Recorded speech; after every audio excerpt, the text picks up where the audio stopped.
Napansin mo bang natutulog o nakadapa palagi ang manok mo at tila nang hihina? Alamin kung paano ito maaayos. Siguraduhing may sapat na init sa kulungan, lalo na sa gabi, dahil maaaring sanhi ng lamig ang panghihina ng manok. Bigyan ng malinis na tubig na may electrolyte para mapanatiling hydrated at mapalakas ang resistensya ng manok.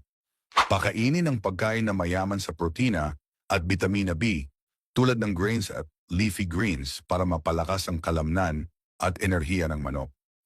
Ihiwalay sa iba ang nanghihinang manok at ilagay sa isang tahimik at maaliwalas na lugar para makapagpahinga at makabawi ng lakas.